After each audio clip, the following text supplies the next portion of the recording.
At my daughter's first birthday, my husband stood up and announced, "She's moving in with my mom full-time. You're just the mother, not the parent." Gasps filled the room. I took out a folder and smirked. Actually, a judge might disagree. His face dropped as he flipped through the documents.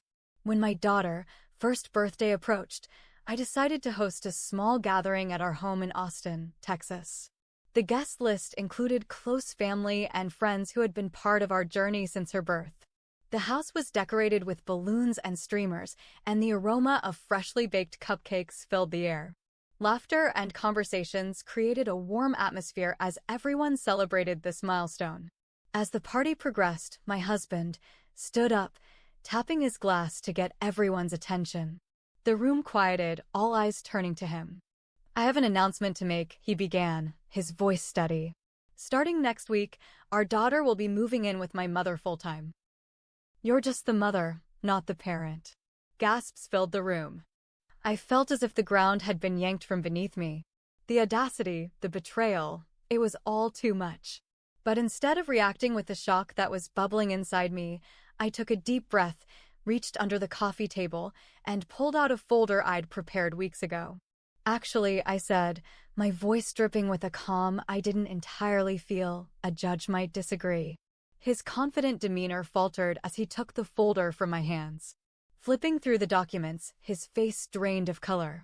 Inside were records of his infidelity, financial irresponsibility, and, most damning, a restraining order I'd filed just days prior. Let's rewind a bit. My husband and I met during our college years at the University of Texas. He was charming, with a smile that could disarm the most guarded hearts. We married shortly after graduation and settled in Austin, where he worked in tech and I pursued a career in marketing. Our life seemed picture-perfect from the outside. However, cracks began to form when I was pregnant with our daughter. He became distant, often coming home late and being evasive about his whereabouts. I attributed it to work stress, not wanting to believe the worst. After our daughter was born, his absences became more frequent. One evening, while trying to soothe the colicky baby, I received a message from a mutual friend, a photo of my husband at a bar, intimately close with a woman I'd never seen before. Heart pounding, I confronted him when he returned home. "Who's she?" I demanded, showing him the photo. He glanced at it, shrugging. "Just a friend. Don't make a big deal out of nothing." But it wasn't nothing. Over the next few weeks, more photos and messages surfaced, each one a nail in the coffin of our marriage. Determined to protect myself and our daughter, I consulted with a lawyer. We gathered evidence of my husband's infidelity, his financial recklessness, including maxed-out credit cards and drained joint accounts, and his neglectful behavior. The restraining order was the final step, prompted by a particularly heated argument where he punched a hole through our bedroom wall, inches from where our daughter slept. Back to the party. My husband's hands trembled as he read through the documents. The room was silent, the weight of the situation pressing down on everyone present. "You can't be serious," he whispered, looking up at me. "I'm very serious," I replied. "You thought you could make decisions about our daughter without consulting me, undermine my role as her mother, and get away with it? Think again." His mother, who had been sitting smugly in the corner, now looked panicked. "What is she talking about?" she demanded. "Mom, I didn't think she'd go this far," he stammered. "Didn't think I'd protect my daughter?" I shot back. The guests began murmuring, some shooting my husband looks of disdain, others offering me sympathetic glances. Realizing he was cornered, my husband's facade crumbled. "I messed up," he admitted, voice shaking. "I thought I could control everything, but I was wrong." "Damn right you were," I said. "Now, if you'll excuse me, I have a birthday to celebrate with my daughter." With that, I turned my back on him, scooped up my daughter, and joined our friends and family in singing "Happy Birthday." My husband left shortly after, his mother trailing behind, both of them too ashamed to face the consequences of their actions. In the weeks that followed, the legal proceedings moved swiftly. The evidence I'd gathered ensured that I was granted full custody of my daughter, with my husband receiving supervised visitation rights. He moved out of our home, and I began the process of rebuilding our lives. Friends and family rallied around us, offering support in countless ways. I enrolled in therapy to process the betrayal and trauma, determined to be the best mother I could be for my daughter. One evening, as I was putting my daughter to bed, she reached out, touching my face with her tiny hand. "Mama," she cooed, her eyes full of trust and love. Tears welled up as I whispered, "I'll always protect you, my love. Always." And in that moment, I knew that no matter the challenges ahead, we would be okay. So I thought it was over. I really did. After the birthday blow-up, the custody hearing, and the restraining order, my daughter and I finally had peace. She was sleeping better. I was sleeping better. I even caught myself laughing again. But then, like a bad smell that refuses to leave, he started showing up. Not at the house, he knew better. The court order was clear. But suddenly he started running into me at the grocery store. Then again at the gas station. Once outside daycare. Each time, the same smug smile. "I'm just grabbing some milk," he'd say, looking down at Lily like he had the right. I documented every incident. Time, date, location. His words, his tone. I even started using a dash cam in my car. He was careful. Never close enough to break the restraining order, but always there, watching. Then came the mail. A letter. Handwritten. From his mother. "You may have tricked the court, but everyone knows children need their fathers. And their real family. My son may have made mistakes, but you will not keep my granddaughter from me. Consider this your warning." I reported it. My lawyer said unless it was a direct threat, nothing would stick. "Consider this your warning" was vague. Deliberately vague. So I put in a security system. Bought a bat. Got a dog. Every time Lily cried at night, I jumped out of bed. I was sleeping with one eye open, waiting for something to go wrong. Then one day, something did. I got a call from her daycare while I was in a meeting. They said someone had come to pick up Lily. Said he was her father. Said I'd approved it. My blood went cold. Luckily, the daycare director knew better. She'd been there during the early mess. She stalled him. Called me immediately. By the time I got there, he was gone. But now I knew. He was testing boundaries. I contacted my lawyer again. He filed for a motion to restrict visitations even more. But the court date was weeks away. I felt like I was playing chess with someone who didn't care about rules, just outcomes. Then came the worst part. Lily started asking for him. She was too young to understand everything. All she remembered was that once, there was a man who gave her cookies and lifted her high in the air. Now that man was gone. And when I said, "Daddy can't be here," she cried.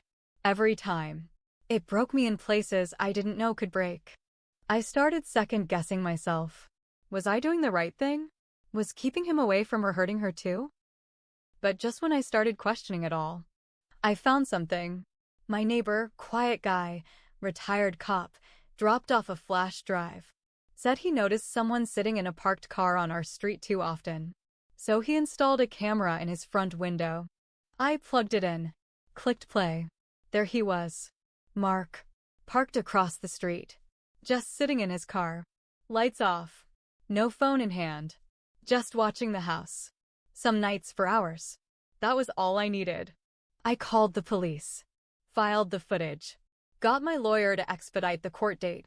And this time, I wasn't just asking for limited visitation. I wanted it gone. No contact. Forever. But Mark wasn't done yet. He was just getting started. A few days before the expedited court hearing, I got a letter. Not from Mark. Not from his mother. From another woman. I almost threw it away, thinking it was junk. But the handwriting on the envelope, neat, almost too neat, caught my eye. Inside was a folded piece of lined paper. No return address. No name. "You don't know me, but I know him. I'm sorry it's come to this." I thought I was the only one. That was it. No signature. No explanation. I stood in my kitchen, staring at that note for what felt like forever. My stomach twisted. I'd expected drama from Mark. I'd expected manipulation from his mother. But this? I messaged the number I still had for one of Mark's old coworkers, a guy named Derek.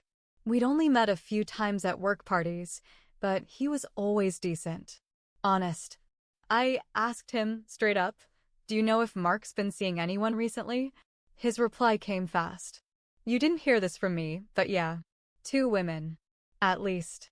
He was juggling them while you were still married." That's when I realized. What if this letter was from one of them? What if they had no idea either? I went into full research mode. Searched his name on Facebook, Instagram, LinkedIn. I found an account under a different name, but his picture was there, clear as day. Mike Turner. No mutuals. Barely any posts. But it had tagged photos. That's how I found her. Jessica. Blonde, early 30s, 2 kids of her own. In one photo, Mike was holding her baby. Smiling. Playing dad. I messaged her. It took guts I didn't know I had. "Hi, Jessica. I think we need to talk. If you're seeing someone named Mike Turner, I think he's actually my ex-husband, Mark. He's been stalking me and trying to take our daughter. I'm not trying to cause trouble. I just think you deserve to know who he really is." She didn't respond for 3 days. Then finally, she called me. Crying. He told me he was divorced. Said his ex was crazy. That you were an addict, unfit to raise your child. I nearly dropped the phone. "He told me your daughter was his from a previous relationship," she added. "I didn't know you existed until I saw your name on some of his mail." That's when I sent the letter. Jessica agreed to talk to my lawyer. She gave a sworn statement. And not just about him lying to her. She had screenshots of him badmouthing me, trying to get sympathy, twisting facts. He was trying to rebuild a new life using the same lies he'd used to tear mine apart. But there was more. Jessica admitted something else. Something I wasn't ready for. "He said he was going to take your daughter," she whispered. "He said if you wouldn't let him see her, he had a backup plan." I didn't know what he meant at the time. But it scared me. Now the pieces fit. The stalking. The fake attempt at daycare pickup. The car across the street. He wasn't just being controlling. He was planning something. Something big. I took all of it, Jessica's testimony, the flash drive, the messages, and gave it to my lawyer. He took it to the judge. A new restraining order was issued, this time airtight. Any violation, and he'd go straight to jail. But before the hearing could happen, I got another surprise. A knock on my door. It was CPS. Child Protective Services. I let them in, heart racing. They said they'd received an anonymous tip, claiming I was neglecting Lily. That I was unstable. That I'd locked her in rooms for hours and had violent outbursts. I sat there stunned. But not surprised. This was his move. He was trying to flip the narrative. Paint me as the threat. Try to gain sympathy, maybe even custody, if he was desperate enough. I gave them everything. The court documents. The footage. Jessica's letter. I showed them Lily's room, her toys, her daily routine. After a thorough check, they left. One of the agents said quietly, "You're doing a good job. This smells like revenge." Yeah, no kidding. So now I was fighting on 3 fronts, keeping my daughter safe, fending off his legal manipulation, and undoing the lies he'd spread like wildfire. But the biggest twist? It wasn't just about me anymore. Jessica wasn't the only one he'd lied to. I found out, through another message, that he'd proposed to a 3rd woman. In another city. Under another name. Mark. Mike. Matt. Same guy. Same game. And I wasn't the only one trying to stop him. After CPS left, I didn't sleep for 2 nights. Every creak in the house made me jump. Every car driving by made me peek out the window. Jessica and I stayed in touch. She became something I didn't expect, a weird kind of ally. She warned me when he showed up at her place. She said he was getting sloppy. Angry. Desperate. Meanwhile, the court date finally arrived. This time, Mark was trying to fight the no-contact order. He claimed I was alienating him from his child. Claimed I'd brainwashed Jessica into lying for me. But he didn't know what I'd brought to court that day. First, the daycare director testified about the pickup attempt. Then, the police officer who reviewed the street footage confirmed Mark had been stalking my home. Then came Jessica. Nervous but strong, she gave every detail. But the real twist? That third woman, the one he proposed to in another city, she showed up too. Turns out, she saw a Reddit post Jessica made in a support group. That post saved her. And when she realized I was still in the middle of the storm, she drove all the way from Tulsa to testify. She brought receipts. Literally. A fake engagement ring invoice. Photos of Mark with her kids. Voice recordings where he admitted he had a crazy ex, me, and was waiting for the right moment to take full custody of Lily. The courtroom was silent when that played. Mark's face turned gray. Then he snapped. Right there in the courtroom. He stood up and started yelling at the judge, at me, at the women who had stood up to him. "You all deserved it," he shouted. "You made me do this." That was the last nail. The judge gave me sole custody permanently. Mark lost all visitation rights. Not even supervised. He was banned from contacting me, Lily, or any of the witnesses. Forever. If he did, he'd go to jail. But that's not all. They arrested him. Right there in the courtroom. Not for just the stalking or violating the order, but for fraud. One of the women had filed a police report after he emptied her savings account. He was facing multiple charges now. Fraud, harassment, false identity, attempted custodial interference. All while I stood there, holding Lily in my arms. But now I'll admit something I never told anyone before. I wasn't perfect either. I'd seen the signs early in our marriage. The lies, the sneaking around. I ignored them. I thought, maybe I can fix him. I let things slide. I protected his image in front of friends. I stayed longer than I should have. For Lily. For family. For comfort. That was my mistake. I won't make it again. In the weeks after, I packed up and moved. New house. New locks. New number. I kept in touch with Jessica and the others. We weren't friends, not really. But we were something else, witnesses. Survivors. People often think revenge is loud. Fire. Fury. But mine was quiet. It was walking away with my daughter in my arms while he screamed in handcuffs. It was living. And making damn sure he never had the power to break anything again. Not her. Not me. Not anyone.